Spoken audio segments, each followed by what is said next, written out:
ஒழுக்கம் ரொம்ப முக்கியம். ரெண்டாவது விசுவாசம் ரொம்ப முக்கியம். இயேசு மேல விசுவாசம் உள்ள பிள்ளைகளாய் வாழுங்க, வளருங்க, ஜீவிங்க. கர்த்தர் நிச்சயமா உங்களை ஆசீர்வதித்து மேன்மைப்படுத்துவார். எழுப்பி நிற்கலாமா? ஆண்டவர் உங்களை ஆசீர்வதிக்க வல்லமுள்ள தேவனாய் இருக்கிறார். எழுப்பி நிற்கலாமா?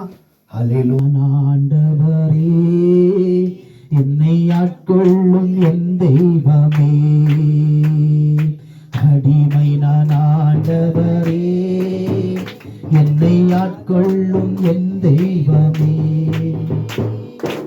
என்னுடல் உமக்கு சொந்தம், இதில் என்னாலும் வாசம் செய்யும். என்னுடல் உமக்கு சொந்தம், இதில் என்னாலும் வாசம் செய்யும். அடிமை நான் ஆண்டவரே, என்னை ஆட்கொள்ளும் என் தெய்வமே. உலக இன்பமெல்லாம் நான் உதறி தள்ளிவிட்டேன். உலக இன்பமெல்லாம் நான் உதறி தள்ளிவிட்டேன். அடிமை நான் ஆண்டவரே, என்னை ஆட்கொள்ளும் என் தெய்வமே.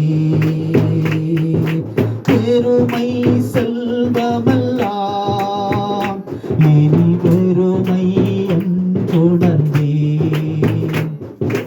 பெருமை செல்வமெல்லாம் இனி பெருமை என்றுணர்ந்தேன். அடிமை நான் ஆண்டவரே, என்னை ஆட்கொள்ளும் என் தெய்வமே. அடிமை நான் ஆண்டவரே, என்னை ஆட்கொள்ளும் என் தெய்வமே. வாழ்வது நான் அல்ல, என்னில் இயேசுவே வாழ்கின்றீர். வாழ்வது நான் அல்ல, என்னில் இயேசுவே வாழ்கின்றீர். அடிமை நான் ஆண்டவரே, என்னை ஆட்கொள்ளும் என் தெய்வமே.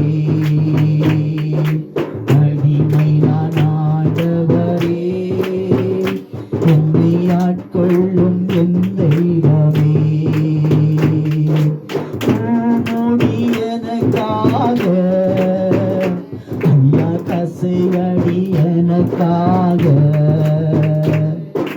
பூமொழி எனக்காக, ஐயா கசையடி எனக்காக. அடிமை நான் ஆண்டவரே, கொண்டீர் என் நோய்கள் ஏற்றுக்கொண்டீர். ஒரு மனப்படுவோம், கேட்ட வசனத்தை நினைவுறுவோம். நம்முடைய ஒழுங்கினங்கள் எல்லாம் மன்னிக்க ஆண்டவர் தயவு பெருத்தவராய் இருக்கிறார். நம்முடைய ஒழுங்கினங்களை தேவ சமூகத்தில் இப்போ மன்னிப்பு கேட்டு ஒப்புரவாகும் போது ஆண்டவர் நம்மை ஒழுங்குள்ளவராய் ஆண்டவர் மாற்றுவார்.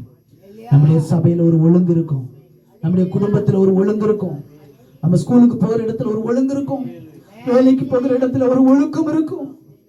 மாதிரி உள்ள பிள்ளைகளாய் கர்த்தர் நம்மை மாற்றுவார். மாதிரி உள்ள பிள்ளைகளாய் மாற்றுவார். சாட்சி உள்ள பிள்ளைகளாய் கர்த்தர் நம்மை மாற்றுவார். ஹல்லேலூயா. எல்லா ஒழுங்கினங்களையும் ஆண்டவரே நீர் மன்னித்து ஒழுங்குள்ள பிள்ளைகளாய், ஒழுக்கமுள்ள பிள்ளைகளாய். அப்போஸ்தலனாகிய பவுல் அதுலதான் ஆண்டவரே விருப்பம், ஆசை, சந்தோஷப்பட்டார். ஆண்டவரே இந்த சபை ஒழுக்கமுள்ள சபையாய், அந்த சபையில் வருகிற பிள்ளைங்க கிறிஸ்து இயேசுக்குள், ஆமென், ஸ்தோத்திரம், விசுவாசம், ஆழமான விசுவாசம், உறுதியான விசுவாசம் உள்ள ஜனங்களாய் வளர்ந்தாங்க. ஆண்டவரே அந்த விசுவாசத்தில் எங்க சபை வளரட்டும், எங்க குடும்பங்கள் வளரட்டும். விசுவாசத்தில் உறுதி உள்ள பிள்ளைகளாய் எது நடந்தாலும், எனக்கு எதிராக எத்தனை சவால்கள் வந்தாலும், எனக்கு விரோதமா எத்தனை பேர் பேசினாலும், செய்யாத காரியத்தை செய்தா என்று என் இருதயத்தை வேதனைப்படுத்தி என்னை குற்றப்படுத்தி தாறுமாறா எனக்கு விரோதமா எழுப்பி செயல்பட்டாலும் நான் உங்க விசுவாசத்தை விட்டு, நான் உங்க மேல வைத்திருக்கிற விசுவாசத்தை விட்டு நான் விலகவே மாட்டேன் ஆண்டவரே. நிச்சயமாய் ஒரு காலத்துல என்னை அதே ஜனங்களுக்கு முன்பாக அதே இடத்துல என்னை ஆசீர்வதிக்க உமக்கு வல்லமை உண்டு என்று நான் விசுவாசிக்கிறேன் ஆண்டவரே. வல்லமை உண்டு என்று விசுவாசிக்கிறேன் ஆண்டவரே. ஹல்லேலூயா, ஹல்லேலூயா. என் ஜனம் ஒருபோதும் வெட்கப்பட்டு போவது என்று சொன்னீரேன். ஒரு நாள் நாங்கள் விசுவாசத்தில் குறைப்பட்டு போகாதபடி, விசுவாசத்தில் தளர்ந்து போகாதபடி, விசுவாசத்தில் வளர்ந்துவோங்க.